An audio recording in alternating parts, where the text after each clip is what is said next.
Salam izləyicilər, kanalıma xoş gəlmisiniz. Bugünkü videomda sizlərlə çox dadlı, ağızda əriyən, hazırlanması da bir o qədər asan olan qozlu kətə resepti bölüşürəm. Deməli, ilk öncə xəmiri yoğurmaq üçün qaba 4 stəkan ələnmiş unu əlavə edirəm. Götürdüyüm 250 qram soyuq kərə yağını da belə una batıra-batıra sürtkəcin iri gözündən keçirdirəm. Sonra əlimlə ova-ova umac halına gətirirəm. Sürtkəcsiz də yumşaq kərə yağını belə əlinizlə ova-ova umac halına gətirə bilərsiniz. Axırda əlimlə belə ortada oyuq kimi yer açıram. Deməli, bir yumurta götürmüşəm. Sarısını üzəri üçün kənara qoyuram. Ağını bura əlavə edirəm. Ardından bir dənə bütöv yumurtanı da bura tökürəm. Üzərinə 1 çay qaşığı duz tökürəm. 1 xörək qaşığı şəkər dozunu tökürəm. Və 200 ml stəkandan 1 stəkan soyuq süd də tökürəm. 1 paket şəkərli vanillə 1 paket də qabartma tozu töküb bunları yaxşı-yaxşı qarışdırıram. Daha sonra başlayıram əlimlə xəmiri yoğurmağa.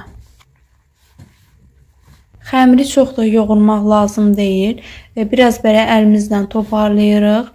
Gördüyünüz kimi biraz yumşaq, yapışqan bir xəmir alınır. Xəmiri bir salafana keçirdib qoyuram soyuducunun aşağı gözündə. Ən azı yarım saat qalıb bərkisin. Keçək içliyimizi hazırlamağa. İçli üçün 2 stəkan qoz çəkən maşından keçirdiyim qozu bura əlavə edirəm. İstəsəz siz qozu xırda-xırda da doğraya bilərsiniz. Və bura 1 stəkan şəkər tozunu, yarım çay qaşığı hil də əlavə edib qarışdırıram. Şirin sevənlər biraz şəkər tozunu artıq da dökə bilər. Yaxşıca qarışdırdıqdan sonra bir kənara qoyuram. Xəmiri 2 saat soyuducuda gözlətdikdən sonra çıxartmışam. Və xəmirin altına biraz un səpib ortadan 2 hissəyə bölürəm. Xəmiri 3 və yaxud da 4 hissəyə də bölə bilərsiniz. İkisini də əlimlə kündə halına salıram.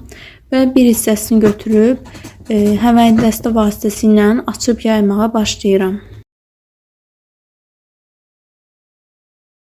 Gördüyünüz kimi yuxanın nazikliyi bu qalınlığında olmalıdır.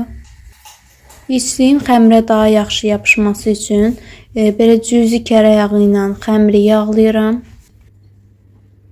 İçlikdən belə götürüb əlimlə səpib yayıram. İçliyini çox döküb qalın eləmirəm. Çünki onda bişərkən içindən dağıla bilər. Mən bura təxminən 5-6 xörək qaşığı içlik döktüm. Başlayıram xəmiri rulet formasında bükməyə.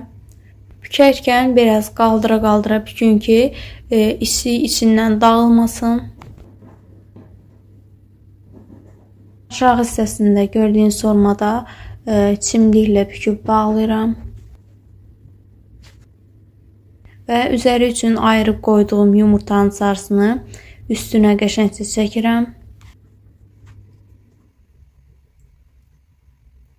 Kətənin üzərində xəttlər olmağını istəyirsinizsə, belə gördüyünüz kimi çəngəlin uc hissəsi ilə düz xəttlər çəkirik. İti bir bıçaqla və yaxud da kartof kəsənlə də belə gördüyünüz formada kəsirik. Və kətərləri soba listinə yerləşdirib 180 dərəcədə yarım saat bişməyə qoyuruq. Artıq kətərlərimiz bişib sobadan çıxıb. Bu kətərləri günlərlə saxlasaz belə qalıb bayatlamır. Dadı da həqiqətən, yəni sözlə ifadə ediləsi deyil, çox dadlıdır. Birini bölüb sizə göstərirəm. Gördüyünüz kimi çox gözəl, dadlı görünür. Mütləq siz də hazırlayın. Sağ olun, salamat qalın.